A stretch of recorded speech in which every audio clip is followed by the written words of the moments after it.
سورة الملك. بسم الله الرحمن الرحيم. تبارك الذي بيده الملك وهو على كل شيء قدير،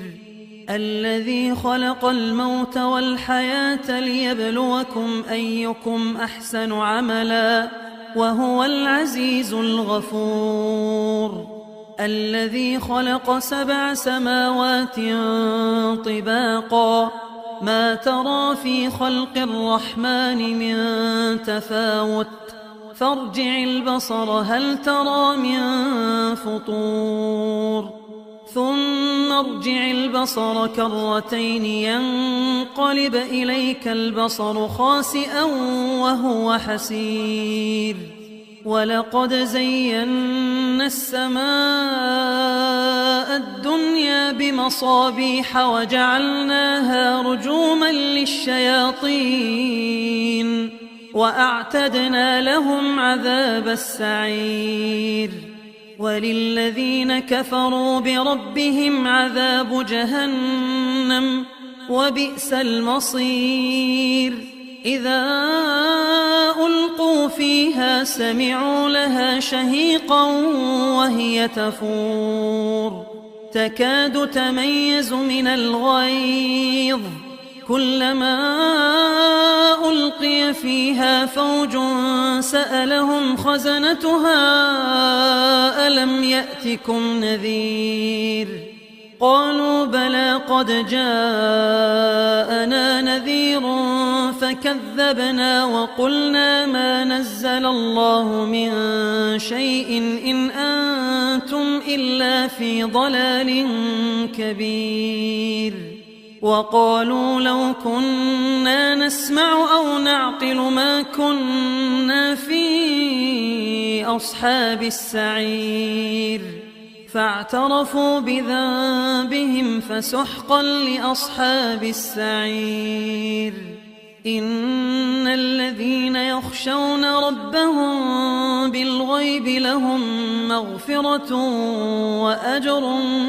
كبير، وأسروا قولكم أو اجهروا به إنه عليم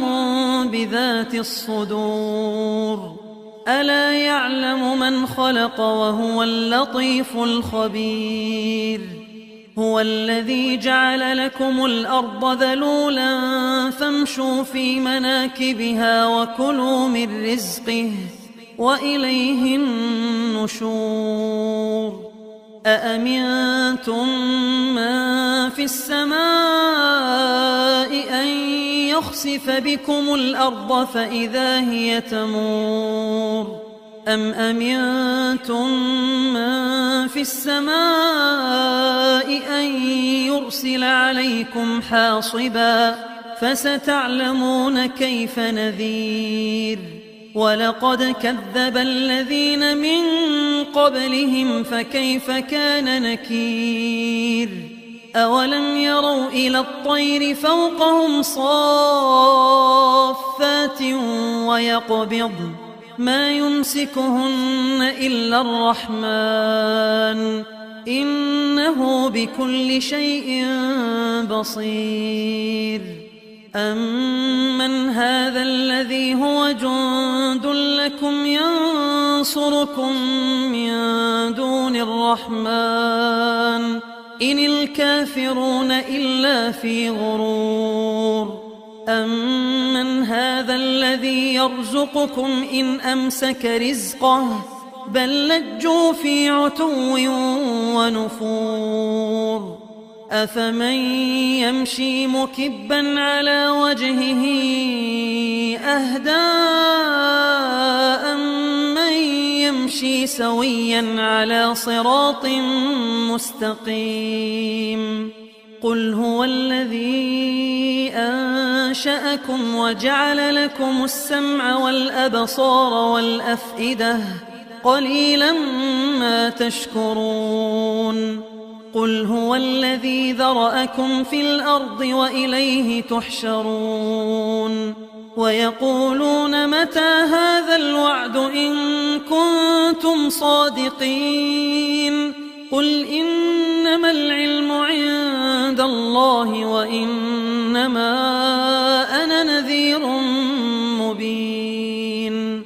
فلما رأوه زلفة سيئت وجوه الذين كفروا وقيل هذا الذي كنتم به تدعون قل أرأيتم إن أهلكني الله ومن معي أو رحمنا فمن يجير الكافرين من عذاب أليم قل هو الرحمن آمنا به وعليه توكلنا فستعلمون من هو في ضلال مبين قل أرأيتم إن أصبح ماؤكم غورا فمن يأتيكم بماء